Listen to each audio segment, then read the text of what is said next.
Hello, my name is Travis Russell, and I'm a Jesuit from the West Coast province who works for the Jesuit Conference in Washington, D.C. at the Office of Justice and Ecology. Now, I know what you're thinking, so don't hate on the Seahawks. It's undeniable, Pete Carroll has got great hair. No, what you're really thinking is, what's the Office of Justice and Ecology?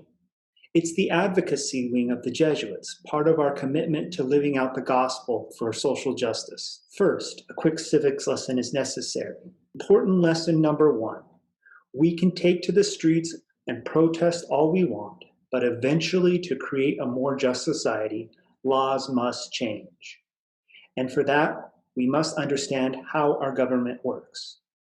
We have a federalist system of government, which means the power is shared and decentralized.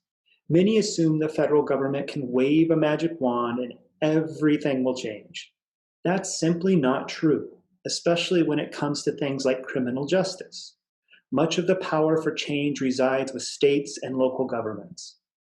For example, did you know that there are almost 18,000 police departments in the United States, each with their own policies and procedures? So with our system of government, one which states have rights, it's hard for Congress to wave their magic wand and spell change. Besides, there's no such thing as a magic wand. Most of Congress's power consists of funding. That is, how much money they give to states and local communities, which is traditionally referred to as Congress's power of the purse. States and local communities rely heavily on federal money to fund police and other social programs, which is the primary way Congress incentivizes change. You might be thinking, if Congress can't fix it, then what can I do? There's a lot you can do. The good news about our federalist system of government is that often the most impactful change happens at home. That is, by getting involved at the local level, you can create more change than if Congress waved their mythical magic wand. So get involved. Now, enough of the boring stuff. What should you be paying attention to? What's hot and what's not? The future of policing is sizzling hot. After the killing of George Floyd, Breonna Taylor, and tragically many others, we were once again awakened to the fact that everyone's experience of law enforcement is not the same, especially if you're a person of color, which can often be deadly. This is a well-documented fact. Therefore, we are seeing a call for change. There are three basic positions, and although there are differences, there's a lot of overlap. Position number one, reform the police. Reformers presuppose that police have an essential role in creating a more just society. They acknowledge the current system is flawed, but see it as salvageable. Policing needs to change in some ways. And so they advocate for two things simultaneously: enough police to keep violent crime low, and police who are well-trained enough and tightly constrained enough not to abuse their power. Unlike the defund movement, reformers want to maintain or increase spending levels while adopting and enforcing policies prohibiting things such as profiling and discrimination. Position number two, defund the police. Defunders support redirecting some money from police departments to social programming, insisting that current levels of spending increase violence and corruption rather than solving it. Although not all defunders present the same proposals, defunding exists as a suite of public policy ideas premised on investments in individual well-being, community infrastructure, alternative first responder services, and divestment of the use of lethal force. Position number three, abolish the police. Abolitionists want to create alternatives to policing by investing in social programs. Long-term abolitionists do not believe police to be necessary, even for violent crimes. They contend that concepts such as crime and violence have been constructed by people who have power. Violence then is structural, and the social costs associated with the real functions of police outweigh any benefit they provide. The one point of agreement in debate is that we can do better, and that we shouldn't expect police to handle every societal problem. For example, We often call on police to confront public health matters such as addiction, mental illness, and homelessness. By themselves, these are not crimes. Rather, they are symptoms of social injustices that society has failed to confront. So instead of calling the police to handle these societal problems, we might instead call a social worker who can not only handle a problem, but also treat the person with respect, affirming their human dignity. One last thought: safe and equitable communities that respect the dignity of all.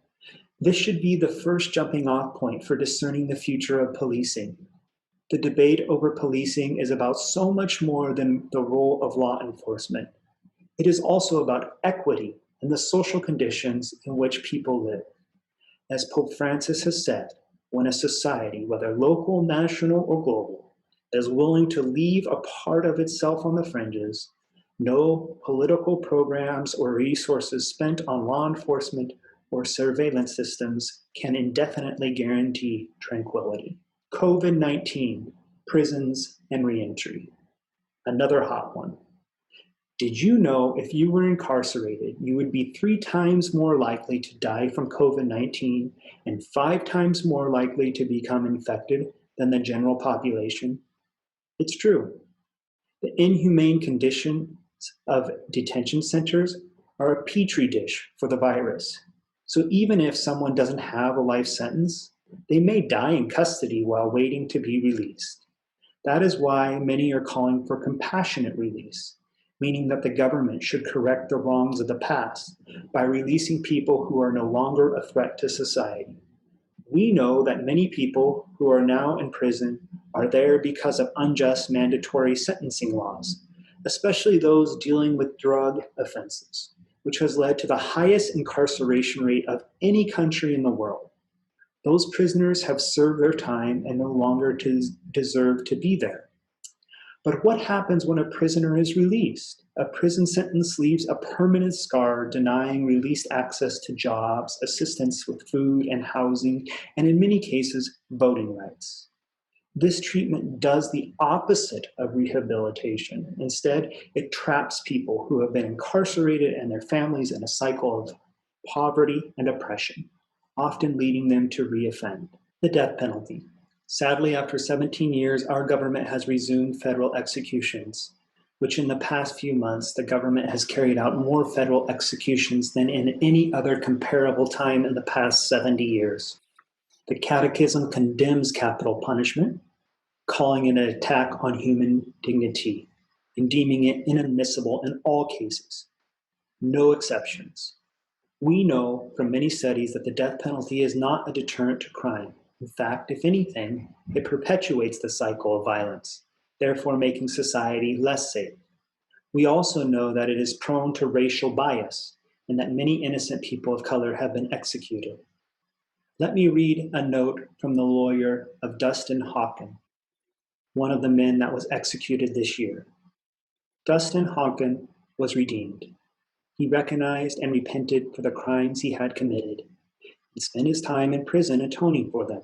With Father Mark, Sister Betty, Cardinal Tobin, and other religious mentors, Dustin worked every day of the Catholic faith that was at the center of his life. During his time in prison, he cared for everyone he came in contact with: guards, counselors, medical staff, his fellow inmates, and his legal team. Over the years, he grew incredibly close to his family, becoming a true father, son, brother, and friend. There was no reason for the government to kill him in haste or at all. In any case, they failed. The Dustin Hawken they wanted to kill is long gone. The man they killed today was a human being who could have spent the rest of his days helping others and further redeeming himself. May he rest in peace. If that's not a reason for abolishing the death penalty, I don't know what is. Finally, the issue of private prisons. It should go without saying that profiting from other people's misery is wrong. If you think about it, private prisons operate like a hotel, although their customers cannot complain because no one will listen to them. They want their beds full, they want their guests to stay as long as possible, and they want them to be repeat customers, and so have no incentive to rehabilitate them. They also need a pipeline of customers to feed their business. Therefore, improving society to stop the flow of the prisoner pipeline is against their self-interest. Again, it goes without saying that profiting from other people's misery is wrong.